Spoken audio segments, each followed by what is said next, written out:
Psaume chapitre 100. Et je crois vraiment que ce message était ordonné de Dieu. Je le crois avec assurance. Et vous allez bientôt comprendre pourquoi. Psaume chapitre 100, à partir du verset 1.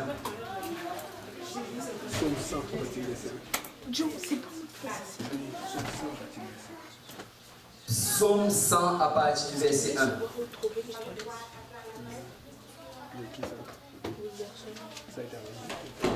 Si vous y êtes, dites Amen. Si vous n'y êtes pas, dites j'arrive. Alléluia. Psaume 100, verset 1. Et nous allons nous lever pour la lecture de la parole de Dieu. Alléluia. Psaume 100, verset 1. On va le lire tous ensemble. Amen. Alléluia. Psaume 100, verset 1. Psaume de louange. Poussez vers l'Éternel des cris de joie, vous tous habitants de la terre. Servez l'Éternel avec joie. Venez avec allégresse en sa présence. Sachez que l'Éternel est Dieu, c'est lui qui nous a fait et nous lui appartenons. Nous sommes son peuple et le troupeau de son pâturage. Entrez dans ses portes avec des louanges, dans ses parvis avec des cantiques.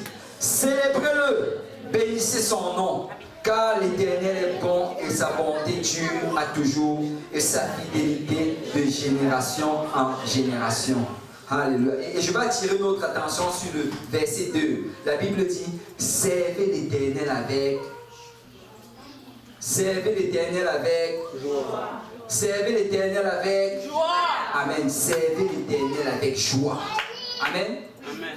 Et je dis que c'est la volonté du Seigneur et nous sommes vraiment alignés avec cela. Qu'est-ce qu'on vient de chanter tantôt? Je suis dans la joie. Amen. Je suis dans la joie. Et nous devons être un peuple joyeux. Amen. Nous devons être un peuple joyeux. Et nous allons prier. Nous allons prier pour le service. Seigneur Dieu Tout-Puissant, merci pour ton amour et pour ta grâce. Merci pour ta présence, ce que nous pouvons ressentir en ce lieu. Merci Seigneur pour ton esprit qui est en train d'agir, Papa. Ton esprit qui transforme, qui guérit, Seigneur. Ton esprit, Seigneur, qui fait un travail dans nos cœurs. Père, nous venons, Seigneur, alors que nous entrons dans la prédication de la parole. Oins-moi, Seigneur, le prédicateur, afin que j'apporte cette parole sans crainte et ni faveur, mais que j'annonce tes oracles à ton peuple. Seigneur, oins-nous tous ensemble, afin que nous recevons cette parole, qu'elle trouve une place fertile dans nos cœurs et qu'elle produise du fruit qui nous mène jusqu'à la vie éternelle. Père, nous prions, Seigneur, parce que nous voulons sortir d'ici aujourd'hui changé, Papa. Nous voulons sortir avec une nouvelle compréhension, Père, de la joie que tu veux mettre dans nos cœurs. Père, bénis-nous, Seigneur, baptise-nous d'un baptême de joie, Père, afin que ta volonté soit complète dans notre vie. Seigneur Jésus, sans ton saint nom que nous avons prié, si l'Assemblée peut dire au nom de Jésus. Au nom de Jésus. Alléluia. Si on peut battre nos mains pour le Seigneur avant de nous asseoir dans sa présence. Alléluia. Merci, Seigneur. Merci, Seigneur. Asseoir dans la présence du Seigneur. Servir le Seigneur avec joie. Amen. Servir le Seigneur avec joie. Vous savez, on m'avait raconté cette histoire, et c'était un prédicateur. Et l'histoire qu'il a racontée, en fait, il dit qu'il y avait cette dame. Je ne sais pas si je l'ai déjà raconté ici. Peut-être que oui, peut-être non, mais il y avait cette dame. Et cette dame, elle devait sortir avec sa fille.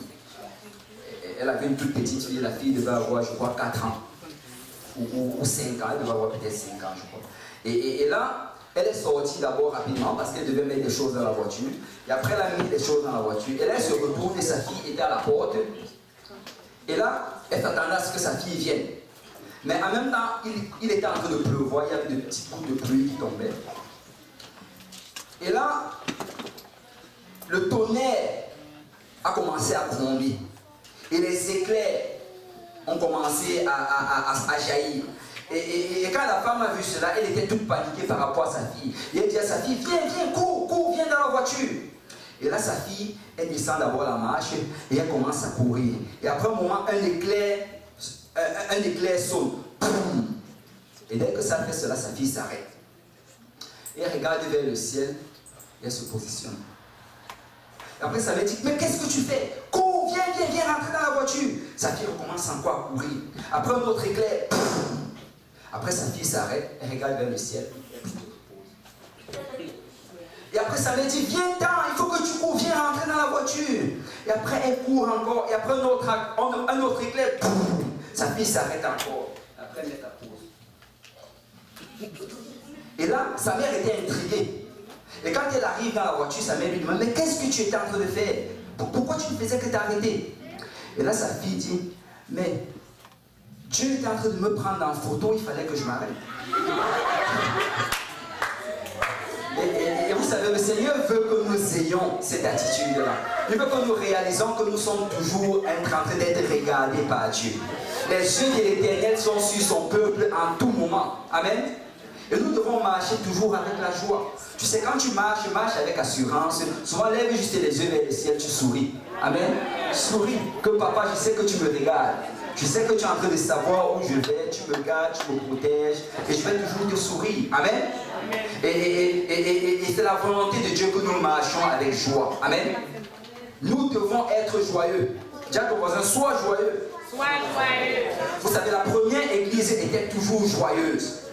Et s'il y a vraiment un critère qui définit la première église, c'était la joie. C'est quand tu regardes dans Actes chapitre 2, ça nous donne vraiment les critères de la première église. À partir du verset après le verset 38, ça nous donne les critères de la première église. Et l'un de ces critères, au verset 46, on nous dit, ils étaient chaque jour, tous ensemble assidus au temple.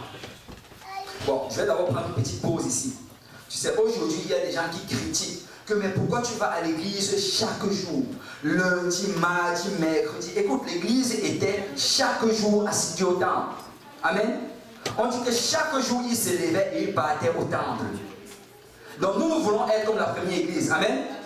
Donc que personne ne me dérange si je vais aller à l'église chaque jour. Amen. Amen. Et on dit ici, ils rompaient le pain dans les maisons. Ils prenaient leur nourriture avec joie et simplicité de cœur. Donc on nous dit que la première église était toujours joyeuse. Et quand tu lis le livre des Actes, tu réalises qu'ils étaient toujours joyeux. Peu importe ce qui leur arrivait, ils étaient joyeux. Et laissez-moi vous dire qu'ils ont plus souffert que nous. Si tu regardes ta vie aujourd'hui, tu as l'impression que tu souffres. On te persécute à l'école, on te persécute au travail, on te persécute dans ta famille. Mais leur persécution, ce n'était pas le même style qu'aujourd'hui. Amen. Leur genre de persécution, là, c'était qu'on va te couper la tête. Amen. Leur genre de persécution, c'est qu'on va te fouetter jusqu'à déchirer ton dos. Leur genre de persécution, c'est qu'on va les mettre en prison juste à cause du nom de Jésus. Donc ils souffraient plus. Mais tu sais, la Bible nous raconte dans le livre des Actes que quand ils se faisaient même fouetter, ils revenaient tout excités devant les autres, les apôtres et les autres disciples. Waouh, tu ne vas jamais deviner ce qui m'est arrivé aujourd'hui. On dit quoi? Est-ce que tu as gagné $1 million? Il dit non, mieux que cela. On m'a fouetté au nom de Jésus. Et les gens, ils dansaient, ils célébraient. Et c'était ça leur joie. Ils étaient joyeux de souffrir pour le Seigneur. Amen. Donc même dans la souffrance, ces gens-là louaient le Seigneur.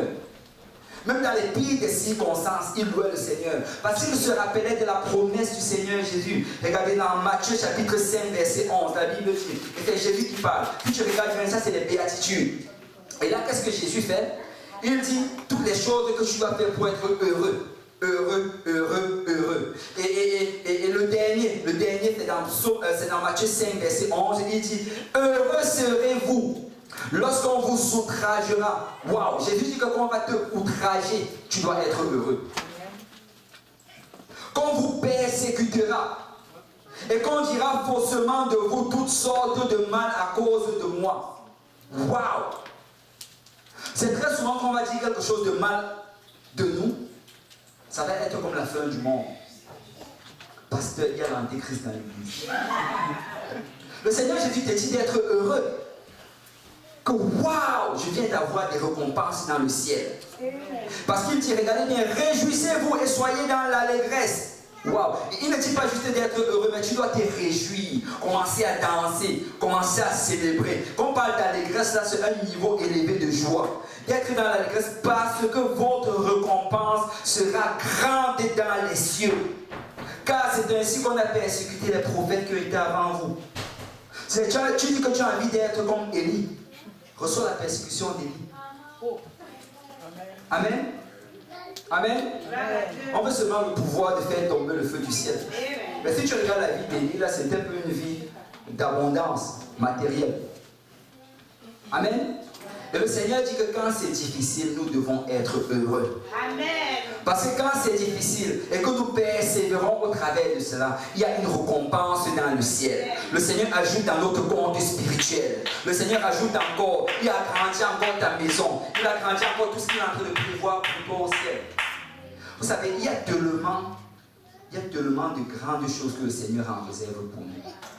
Tellement de choses. Car la Bible dit que le Seigneur va nous bénir sur cette terre. Mais la bénédiction qui nous attend au ciel est 1000 fois meilleure. Il n'y a même pas de comparaison. C'est 1000 fois meilleur. Et nous devons arrêter juste de compter sur la base de ce que nous recevons sur cette terre. Vous savez, sur cette terre, la joie que tu vas avoir ne va jamais, ne serait-ce qu'approcher la joie que le Seigneur a pour toi dans le ciel. Il y a une dimension de joie que tu ne peux même pas expérimenter dans ta chair. Et le Seigneur le garde pour le ciel. Alors nous devons anticiper cela. Amen. Amen. Vous savez, nous avons des raisons d'être joyeux. Amen. Nous avons des raisons. Amen. Amen. Nous avons des raisons d'être joyeux. C'est très souvent on regarde ce que nous n'avons pas. Mais si on regarde ce que nous avons des raisons d'être joyeux. Tu sais, je ne sais pas si vous vous rappelez encore, c'était le pasteur, comment il s'appelle encore? Le pasteur Emery. Son prénom c'est Sam. Le pasteur Sam Emery. Vous vous rappelez qu'il était venu? Bon. Il avait commencé en disant, David dit, je suis dans la joie quand on me dit, avant dans la maison de l'Éternel. Amen. Amen. Et après il avait dit ceci, qu'il y a certaines choses que c'est bien de les avoir, mais il y a d'autres choses que si tu ajoutes à cela, c'est encore mieux. Amen. Amen. Il dit que c'est bien de servir le Seigneur, mais c'est encore mieux de servir le Seigneur avec joie. Amen. Et moi, je me rappelle toujours de son exemple. Je crois que c'était le riz. Il avait dit que le riz est bon, mais le riz avec le curry est encore meilleur. Amen. Et si tu ajoutes la joie dans ton service avec le Seigneur, tu vas avoir une meilleure relation avec le Seigneur. Tu dois servir le Seigneur avec joie. Amen. Et nous avons des raisons de rendre grâce au Seigneur. Nous avons des raisons de le servir avec joie. Raison numéro 1, c'est la volonté de Dieu.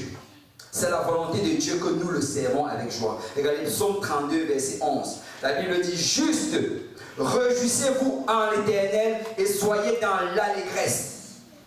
Poussez des cris de joie, vous tous qui êtes droits de cœur. Tu vois, c'est un commandement. Le Seigneur dit que tu dois te réjouir dans le Seigneur. Et si tu continues à regarder, tu réalises que dans le psaume, dans les livres des psaumes, à 21 reprises, 21 fois, le Seigneur nous demande de pousser des cris de joie vers le Seigneur.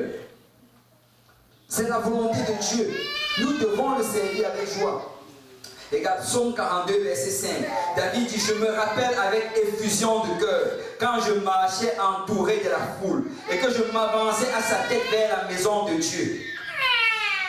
Au milieu des cris de joie et des actions de grâce d'une multitude en fait. C'est David dit qu'il se rappelle encore qu'il partait dans la maison de Dieu. Il dit qu'il se rappelle qu'en ces moments-là, il avait la joie dans son cœur. Et tu sais, quand tu viens dans la maison de Dieu, viens avec la joie dans ton cœur. Amen.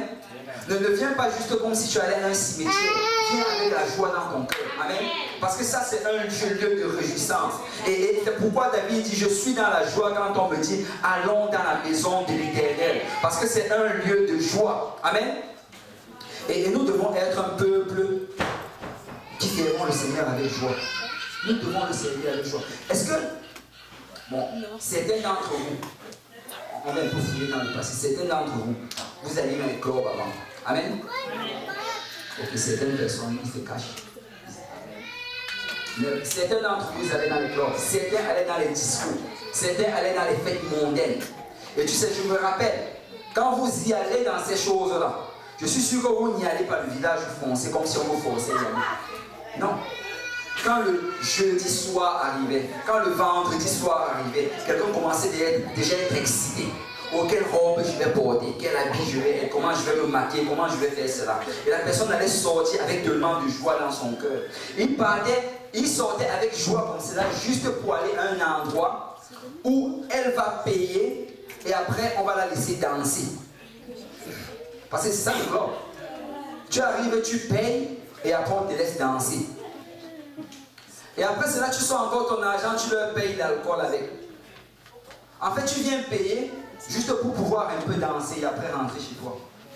Et ça, c'est vrai, amen. C'est la base. Avouez que vous n'avez jamais vu ça de cette manière. Amen. Mais c'est ça. Tu entres, tu payes, après tu danses. Et tu sais, après avoir fait cela, tu allais rentrer chez... Après la fin de la soirée, tu allais être content. Oh, j'ai dansé, j'ai fait ceci, cela. Et après tu sors, tu rentres chez toi, un peu plus pauvre qu'avant. Tu prends ton bain, tu t'apprêtes, après tu dors. Et souvent tu t'endors avec les maux de tête parce que tu as bu la veille. Mais tu sais, on ne te fait même pas payer pour entrer dans la maison du Seigneur.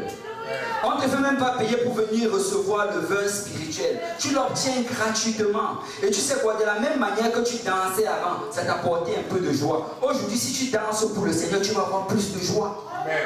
Parce qu'il y a la joie quand tu sers le Seigneur. Il y a la joie quand tu adores le Seigneur. Tu sais, ce n'est pas un hasard que ces personnes-là investissent autant dans ces choses-là. C'est parce que le Seigneur a défini une certaine joie dans la louange. Il y a une joie dans la louange. Regardez bien ceci. Le psaume 149 que le frère Stéphane a mis en introduction. Sur le verset 2, il dit qu'Israël se réjouisse en celui qui l'a créé. Que les fils de Sion soient dans l'allégresse à cause de leur roi. Qu'ils louent son nom avec des danses et qu'ils le célèbrent avec le tambourin et la harpe. Tu vois, le Seigneur, en fait, il a défini dès le départ que si tu veux avoir la joie, ça va prendre que tu apprennes à louer le Seigneur. Amen. Si tu veux avoir la joie, ça va prendre que tu apprennes à danser devant le Seigneur. Je n'ai jamais vu quelqu'un venir ici, là, danser. Après, dès qu'il finit de danser, il fonce son visage, il rentre, il va s'asseoir. Non. Amen. Amen. Tu sais, après avoir dansé, dès qu'on finit de danser, alléluia, après on se tape les mains. Alléluia, merci Seigneur. On sort tant fiers. J'ai dansé pour le Seigneur, j'ai la joie dans mon cœur. Amen. Amen. Parce qu'il y a la joie quand tu adores le Seigneur. Et ce n'est pas pour rien, c'est parce que le Seigneur a dit que si tu danses pour le Seigneur, si tu pousses vers l'Éternel les cris de joie, si tu chantes des louanges, si tu célèbres le Seigneur, il va mettre la joie sur toi. Et beaucoup viennent ici, regardent les gens recevoir leur joie. Ils entrent tristes, après ils rentrent tristes. Alors que s'ils avaient juste un peu bougé les pieds, s'ils avaient juste un peu battu les mains, s'ils avaient juste un peu poussé des cris de joie, je me demande si on peut un peu faire cet exercice maintenant. Si quelqu'un peut louer le Seigneur, alléluia, vous battez les mains et poussez vers Dieu des cris de joie. Parce qu'il y a la joie quand on loue le Seigneur. Tu sais, ne laisse jamais passer ta chance de recevoir la joie du Seigneur. C'est la Bible dit que la joie de l'Éternel est notre force. Ne laisse jamais passer ta chance. Ne viens jamais dans la présence du Seigneur et tu sors sans l'avoir loué. C'est quand tu arrives ici, donne tout ce que tu as. Tu sais, même si tu es fatigué, mets la fatigue de côté. Même si tu es fâché, mets les fâcheries de côté. Et donne toute la louange au Seigneur. Danse de tout ton cœur et loue le Seigneur. Parce que c'est là que tu tiens ta joie. Amen. Et c'est réellement là que se trouve la joie. C'est le Seigneur n'a jamais voulu que son église soit triste. Il n'a jamais voulu que son église soit un lieu où les gens viennent le visage foncé. Amen. Il veut que les gens viennent avec le sourire. Amen. Et la Bible dit ceci. La Bible dit, quand je tourne mon regard vers l'Éternel, je suis rayonnant de joie. Amen. Donc quand tu viens, tu es dans la présence de Dieu, tu es censé recevoir la joie. Amen. Et ça, c'est la volonté de Dieu. Donc la première raison, c'est que Dieu veut que nous soyons joyeux. Amen. Et les chrétiens doivent toujours marcher avec un sourire sur leur visage. Tu sais, dans ton école, là, il faut que les gens te regardent et disent qu'il y a quelque chose de spécial avec cette personne-là. Je ne sais pas, même quand il a des C, je le vois avec le sourire dans son visage. Il est vraiment spécial. Il y a quelque chose avec lui. Que ce soit, peu importe la situation, il a toujours un sourire. Amen. Donc avec toi, souris un peu. Ça va te faire du bien. Tu sais, si tu souris là, tu vas rester.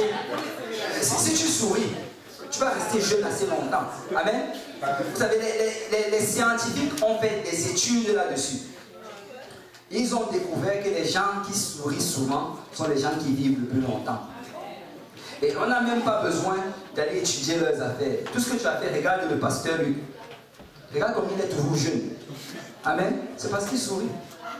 Donc arrête d'aller chercher les choses pour les rides et tout ça. Souris. Amen. Souris. Alléluia. Et la deuxième raison pourquoi nous devons garder notre joie, Pourquoi nous devons servir le Seigneur avec joie? C'est parce que c'est salutaire. Si tu veux être sauvé, tu dois sourire. Amen. Si tu veux être sauvé, tu dois garder ta joie. Regardez Philippiens chapitre 3 verset 1. C'est Paul qui écrit à l'église qui a Philippe. Il dit, au reste frères, réjouissez-vous dans le Seigneur. Je ne me lasse point de vous écrire les mêmes choses et pour vous cela est salutaire. C'est salutaire que de garder sa joie. C'est salutaire que de continuer à se réjouir dans le Seigneur. Et si tu étudies le livre de Philippiens, tu vas réaliser ceci, que le mot joie, ou bien se réjouir, ou bien, en fait, tous ces mots dans la racine, c'est le mot joie. Tous ces mots-là, il y en a tellement dans le livre de Philippiens. Parce que le thème principal dans ce livre, c'est la joie. C'est la joie. Et tu sais, tu peux regarder ça, tu dis, mais Paul, peut-être qu'il écrivait aux gens de Philippiens parce qu'il venait de s'acheter une nouvelle maison. Réjouissez-vous, j'ai une nouvelle maison. Ou bien peut-être qu'il écrivait cela parce qu'il venait de se marier. Non, non, non. Quand tu étudies la vie de Paul, tu réalises que Paul, quand il écrivait cela, il était en prison. Il était en prison.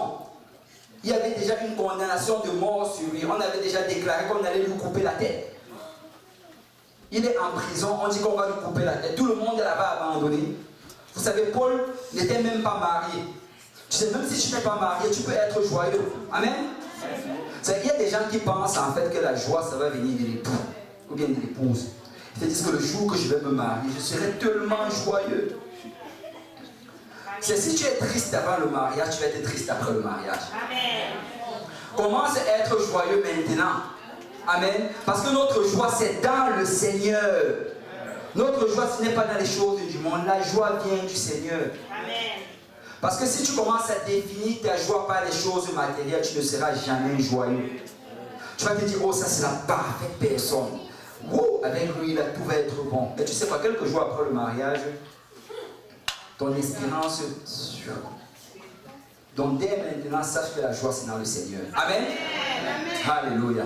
Et c'est salutaire d'être joyeux, c'est salutaire. Tu sais, la Bible dit dans 2 Corinthiens chapitre 7 verset 10, en effet, la tristesse selon Dieu produit une repentance à salut dont on ne se repent jamais, tandis que la tristesse du monde produit la mort. La tristesse du monde produit la mort. Tu sais, quand tu regardes aujourd'hui, l'un des plus grands taux de suicide, c'est la tristesse. C'est la dépression. Nous sommes dans une société présentement d'abondance. Je peux demander clairement ici, qu'est-ce qu'il y a une personne ici qui n'a pas mangé de toute la journée, et si ce n'est à part le jeûne, je crois que personne ne va lever sa main. Tout le monde a mangé, même pas seulement un repas. Même pas 3, il y a peut-être des gens qui ont mangé 10 fois aujourd'hui. Donc nous avons l'abondance. Oh, ne levez pas votre main. Nous avons l'abondance. Amen. Amen. Nous avons l'abondance. Mais malgré cela, tu réalises que cette société d'abondance, c'est une société où les gens sont les plus tristes.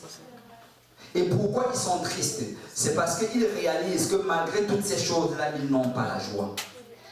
Malgré les grosses voitures qu'ils ont, ils n'ont pas la joie. Malgré les grosses maisons, ils n'ont pas la joie. Malgré le travail qui paye des centaines de milliers de dollars, ils n'ont pas la joie. Et tout ce que tu as fait, c'est de regarder ces célébrités. C'est Justin Bieber, je ne sais pas qui. Ces gens-là, ils sont riches comme pas à peu près. Mais malgré cela, tu vois, ils sont toujours dans les troubles. Parce qu'ils essaient de chercher la joie quelque part. Dans la drogue, dans l'alcool, dans le sexe, dans toutes ces choses. Mais la joie, c'est dans le Seigneur. La joie, c'est dans le Seigneur. Et tu ne vas trouver cela nulle part ailleurs que dans le Seigneur. Et les gens, quand ils arrivent à cet endroit-là, ils réalisent qu'en fait, tu n'as pas la joie dans ces choses. Après, ils n'ont plus d'espoir. Et tu sais, David a parlé de cela dans le psaume 116, verset 10. Il dit, j'avais confiance lorsque je disais, je suis bien malheureux. Il est arrivé à un point où il disait, je suis bien malheureux, rien ne peut me satisfaire, je suis bien malheureux.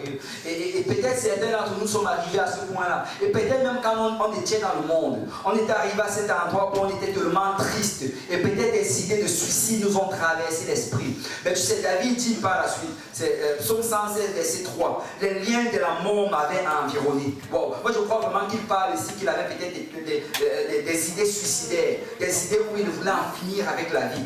Il dit, les angoisses du sépulcre m'avaient saisi et j'étais en proie à la détresse et à la douleur. Mais j'invoquais le nom du Seigneur. Tu sais, quand il était triste, il a invoqué le nom du Seigneur. Et tu sais, quand tu traverses des situations tristes, invoque le nom du Seigneur. Invoque son nom. Tu n'es pas abandonné à toi-même. Tu n'es pas seul au monde. Dieu est avec toi. Jésus veille sur toi. Il garde les yeux continuellement sur toi. C'est les gens du monde, ils n'ont pas cela. Ils n'ont pas cette espérance que nous avons. Mais nous, notre espérance est en Jésus-Christ. Amen. Amen. Et il dit qu'il a invoqué, il a dit, oh Éternel, sauve mon âme. Et là, l'Éternel est miséricordieux et juste. Notre Dieu est plein de compassion. L'Éternel garde les simples. Car j'étais malheureux et il m'a sauvé. Je ne sais pas s'il y a quelqu'un qui a ce témoignage ici parmi nous. J'étais avant malheureux, mais aujourd'hui j'ai la joie du Seigneur. Avant j'avais des pensées de dépression, mais aujourd'hui je sers le Seigneur avec joie. Amen. Parce que l'Éternel nous a sauvés. Et tu sais, au verset 7, il dit, regardez bien ce qu'il fait. Il dit, mon âme, retourne à ton repos. Tu sais, même quand tu sers le Seigneur, souvent il y aura des moments où tu vas te sentir bas. Amen. Soyons réels. Amen. Souvent il y aura des moments où tu vas te sentir triste. Souvent il y aura des moments où tu vas te demander mais est-ce que je suis vraiment à l'endroit où je dois être. Mais tu sais, en ce moment-là, fais comme David. Parle à ton âme. Dis, mon âme, retourne à ton repos. Mon âme, le Seigneur t'a donné la paix. Retourne à ton repos. Je refuse d'avoir des pensées pareilles dans mon esprit. Amen. Amen. Et nous devons apprendre à nous parler nous-mêmes. Amen. C'est arrête d'attendre que quelqu'un vienne te parler. Commence à te parler toi-même. C'est la Bible dit que notre chair fait opposition à notre esprit. Notre esprit veut servir le Seigneur. Notre esprit aime les choses de Dieu, mais notre chair ne veut pas. Parce que cette chair-ci, c'est qu'elle ne va pas au ciel. La Bible dit que la chair et le sang ne vont pas hériter du royaume de Dieu. Non, la chair, c'est qu'elle ne va pas au ciel. Nous serons une nouvelle chair. Donc cette chair va te faire opposition. Souvent, ça prend que tu parles à ton corps. Amen. Souvent, ça prend que tu dises, mais nous allons louer le Seigneur. Pierre, nous allons danser pour le Seigneur. Mon âme, tu es triste, mais je t'ordonne d'être joyeux. Sois joyeux dans le Seigneur. Car la joie de l'Éternel fait ta force. Parle à ton âme. Amen.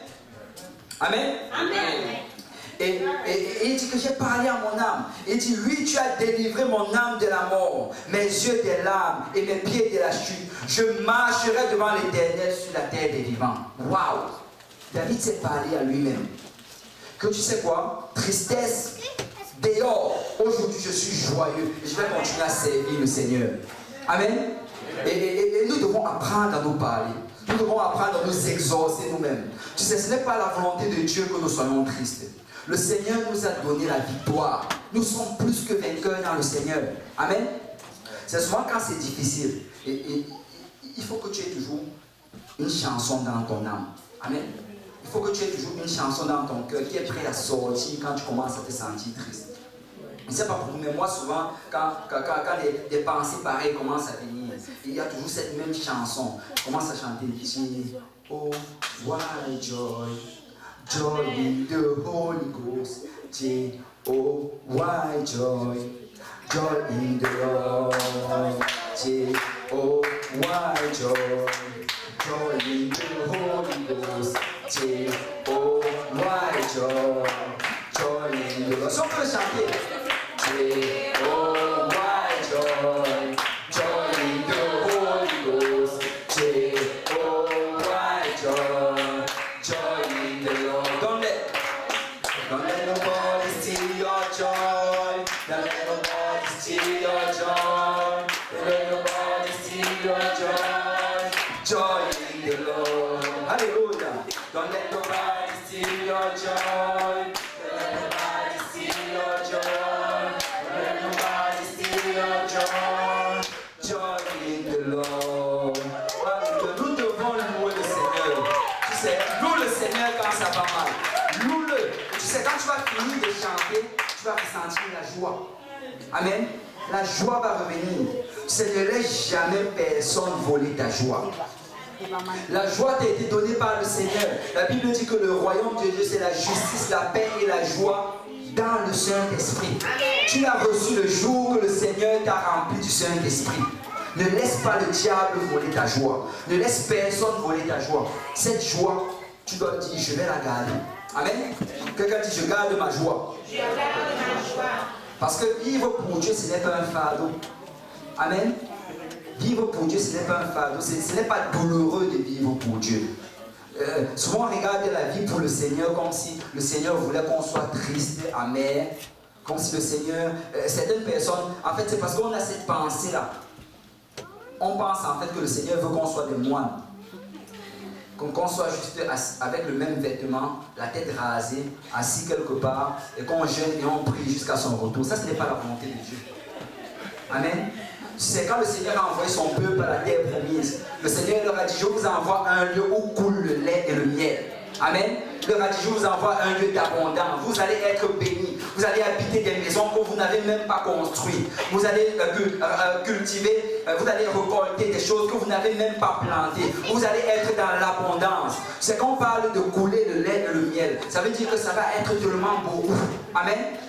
Et quand tu regardes Abraham, tu regardes Isaac, tu regardes Jacob, c'était des gens riches.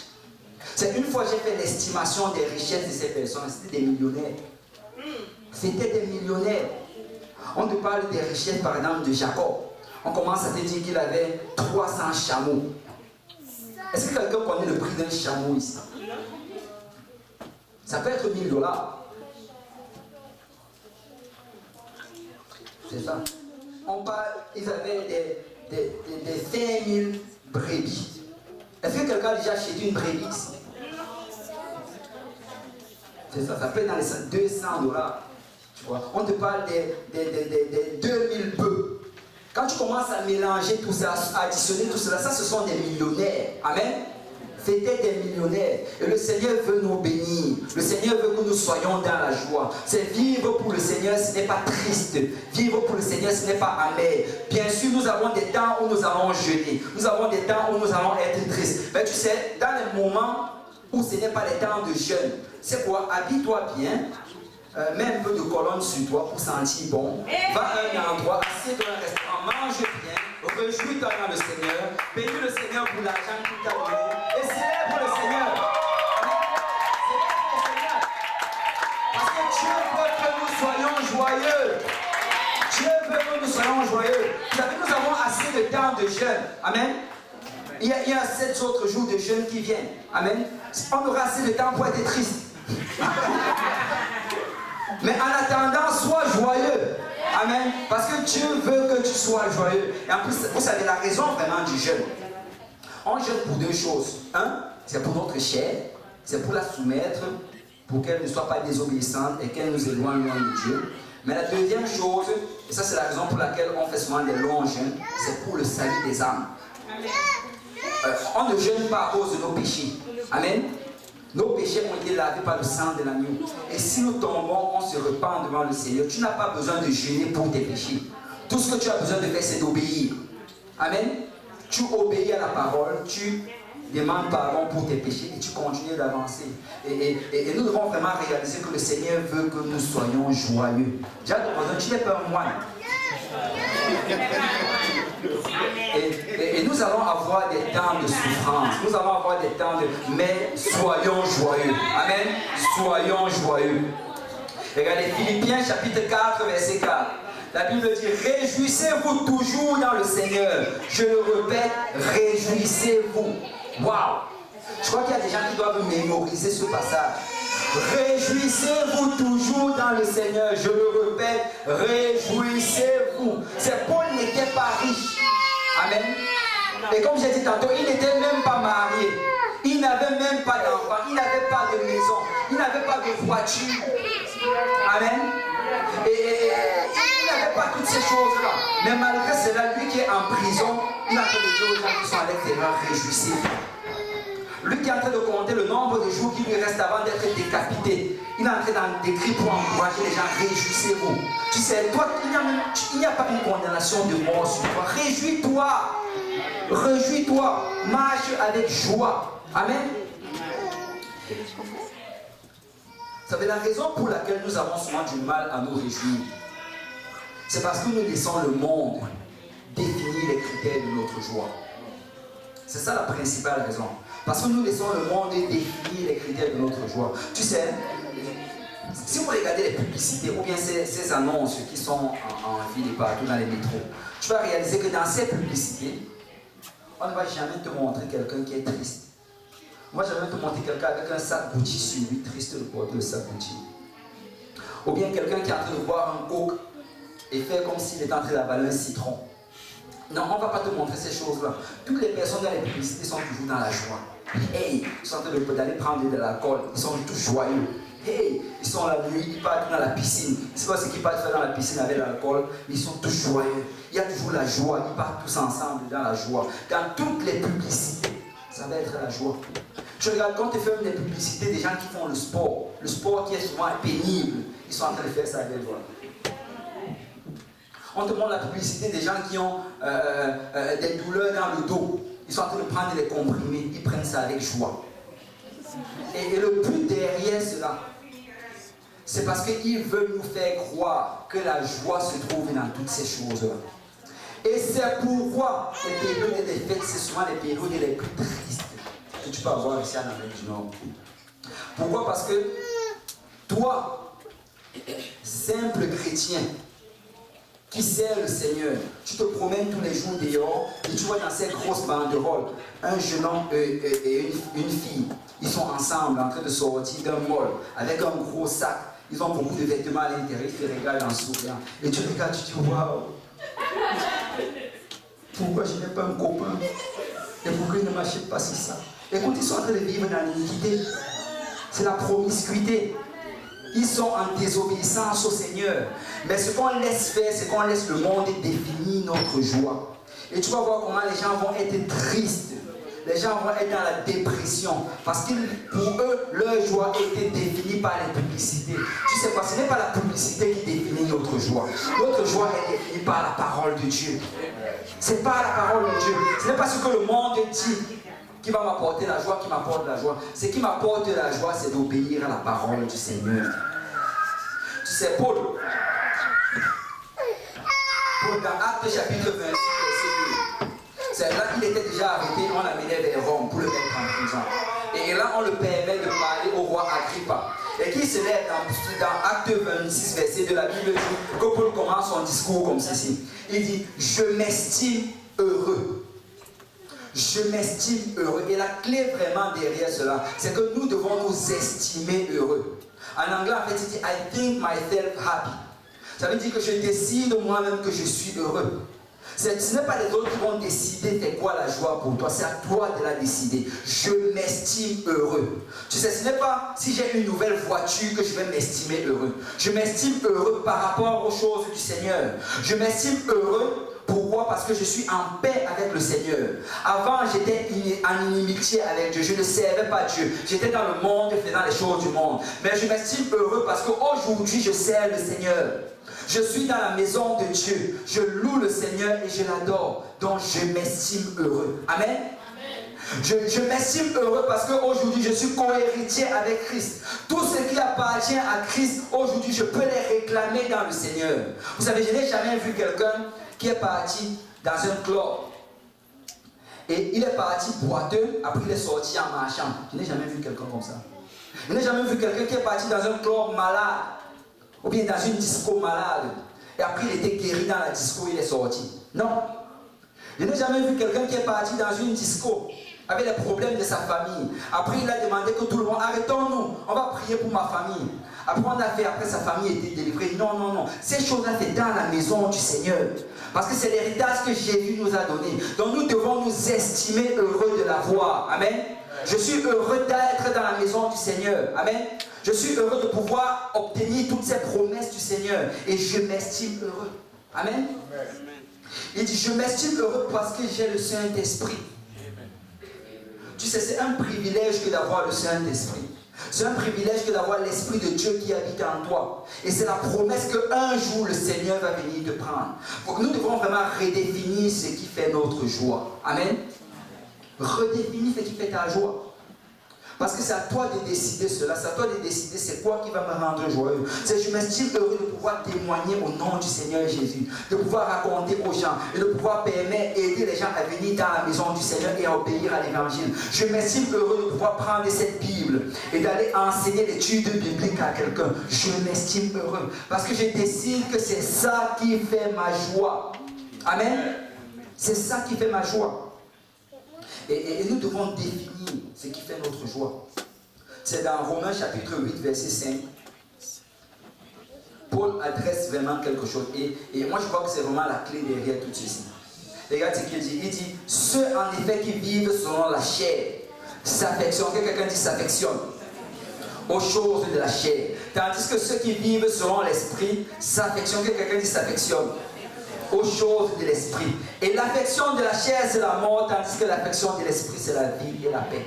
C'est-à-dire que tu peux t'affectionner de deux choses. Tu peux décider que ton affection va se trouver sur deux choses différentes. Soit c'est sur les choses de la chair, soit c'est sur les choses de l'esprit. Donc c'est vraiment à nous de décider cela. Donc la question aujourd'hui, c'est où se trouve ton affection? Où se trouve ton affection? Parce que si ton affection c'est dans les choses de l'esprit, tu vas toujours être joyeux. Amen. Tu vas toujours être joyeux. Parce que l'esprit de l'Éternel va t'apporter la joie. Tu vois, on doit vraiment se demander, est-ce que je suis plus joyeux quand je viens dans la maison de Dieu ou bien quand je vais dans le restaurant avec mes amis du monde? Est-ce que je suis plus joyeux quand je passe du temps avec mes frères et mes sœurs du Seigneur ou bien quand je passe du temps avec mes amis du monde? Où se trouve ma joie aujourd'hui?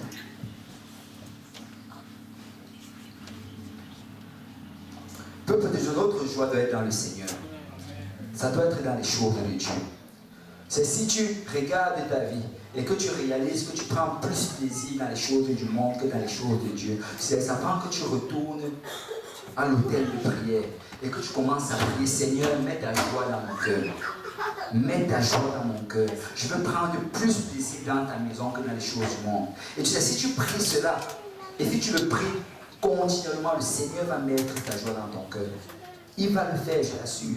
Amen. Et nous devons le demander. C'est si tu passes toute ta journée sur Facebook et tu n'as même pas le temps de prier, tu sais quoi? Va demander au Seigneur de t'aider. Que la prière t'apporte plus de joie que Facebook. Amen. Parce que notre affection doit être dans les choses de Dieu. Regarde, Psaume 45, verset 8. La Bible dit, et David est en train de parler de Jésus. David dit, tu aimes la justice et tu hais la méchanceté. C'est pourquoi, ô Dieu, ton Dieu t'a oint d'une huile de joie par privilège sur tes colères. En fait, il est en train de dire ici que si quelqu'un aime la justice et hait la méchanceté, Dieu va déverser une huile de joie sur lui. C'est arrêtons d'aller chercher la joie dans les choses matérielles. Arrêtons de chercher la joie dans de nouveaux vêtements, dans de nouvelles chaussures. Arrêtons de chercher la joie dans plus d'argent. La vraie joie, c'est dans les choses de Dieu. La vraie joie, c'est dans les choses de Dieu. C'est commence à aimer les choses de Dieu. Tu vas voir comment tu vas être joyeux. Commence à prendre plus de temps dans la présence du Seigneur. Tu vas voir comment tu vas être joyeux. Il n'y a pas de joie dans le monde pour toi. Le monde ne va jamais te satisfaire. En fait, tu sais quoi? Le monde, la manière comment est-ce que c'est fait de telle manière à ce que tu ne vas jamais atteindre un niveau de joie. Chaque fois que tu vas ressentir un certain degré de joie, après cela, ça va s'évader et tu vas devoir chercher un autre niveau de joie. Amen. C'est comme ça que beaucoup de personnes se trouvent accros à l'alcool, accros à la cigarette, accros aux drogues. Pourquoi? Parce que chaque fois qu'ils atteignent un certain niveau, il faut chercher un autre niveau de joie. Mais la joie dans le Seigneur est complète. La joie dans le Seigneur va te remplir complètement. Quand tu as la joie du Seigneur, il n'y a plus aucun manque. Tu es pleinement joyeux dans le Seigneur. Amen. Et notre joie, c'est dans le Seigneur. Si on peut se lever tous ensemble.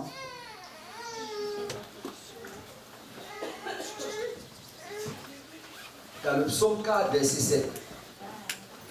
David dit encore, plusieurs disent qui nous fera voir le bonheur. Fais lever sur nous la lumière de ta face, ô Éternel. Tu mets dans mon cœur plus de joie qu'ils en ont quand abondent leur froment et leur mou. C'est ça, si les musiciens peuvent s'avancer. Il dit qu'il y a beaucoup, et beaucoup le disent là d'ailleurs, qui va me faire voir le bonheur? Où est-ce que je vais trouver le bonheur? Et il fait tout genre de choses. Il fait ceci et cela, espérant que c'est là que je vais avoir le bonheur. Quand je vais avoir plus d'amis, peut-être je vais avoir le bonheur. Quand je vais faire plus d'activités, peut-être je vais avoir le bonheur. Et ils essayent tout cela. Mais David dit que tu mets plus de joie dans mon cœur qu'ils n'en ont quand abondent leur froment et leur mou. Donc j'ai plus de joie dans le cœur, même plus que ces riches qui sont à l'extérieur. Il peut avoir 2 voitures, une grande maison, une femme, des enfants, des maîtresses, plusieurs chiens, mais j'ai plus de joie que lui. J'ai plus de joie que lui. Pourquoi? Parce que la joie vient du Seigneur. Et aussi longtemps qu'on va rester dans cette attitude, Seigneur, je veux faire ta volonté, la joie va demeurer dans notre cœur. Amen. Regardez, on va tous lire ceci ensemble. Psaume 16. Psaume 16, verset 1, la Bible dit. Si on peut afficher comme ça, on va tous le lire ensemble. Alléluia. Psaume 16, verset 1. Alléluia. Psaume 16, verset 1. Lisons tous ensemble. Hymne de David. Ô Dieu, car je cherche en toi mon refuge. Je dis à l'Éternel, tu es mon Seigneur, tu es mon souverain bien. Les saints qui sont dans le pays, les hommes pieux, sont l'objet de toute mon affection. On multiplie les idoles, on court après les dieux étrangers. Je ne repens pas leur libation de sang et je ne mets pas leur nom sur mes lèvres. L'Éternel est mon partage et mon calice. C'est toi qui m'assures mon lot. Un héritage délicieux m'est échu. Une belle promesse m'est accordée. Je bénis l'Éternel, mon conseiller. La nuit même, mon cœur m'exhorte. J'ai constamment l'Éternel sous mes yeux. Et quand il est à ma droite, je ne chancelle pas. Aussi mon cœur est dans la joie et mon esprit dans l'allégresse. Et mon corps repose en sécurité. Car tu ne livreras pas mon âme au séjour des morts. Tu ne permettras pas que ton bien-aimé voie la corruption. Tu me feras connaître le sentier de la vie. Il y a d'abondantes joies devant ta face, des délices éternelles à ta droite. Alléluia. Je veux dire à quelqu'un, sers le Seigneur avec joie. Sers le Seigneur avec joie. Tu sais quoi? Parce que l'Éternel, c'est ton partage. L'Éternel, c'est ta part. Amen. L'Éternel, c'est lui qui te bénit. Et il a un héritage pour toi. Et aussi longtemps que tu vas garder l'Éternel devant tes yeux, tu vas être dans la joie. Amen. Que quelqu'un dit, je garde l'Éternel devant mes yeux. Si on peut battre le main pour le Seigneur, si on peut le lever. Alléluia. Alléluia. Seigneur, je te sers avec joie. Alléluia, alléluia, alléluia. Alléluia. Alléluia. Vous savez ce qu'on va faire aujourd'hui, l'appel à l'autel sera différent. Aujourd'hui, on va juste appeler les adorateurs. Amen. Si tu veux venir louer le Seigneur, et on ne va pas chanter des chansons de cimetière, on va chanter des chansons de louange. Amen. Nous allons louer le Seigneur, nous allons l'adorer. Alléluia. Parce que la joie de l'Éternel fait notre force. Et nous allons recevoir ceci. Alléluia. Et nous assurer de quitter ici avec la joie de Dieu. Amen. Et on va gagner notre sourire jusqu'à vendredi prochain qu'on va se revoir. Alléluia. Si on peut venir avec joie. Alléluia. Louer le Seigneur.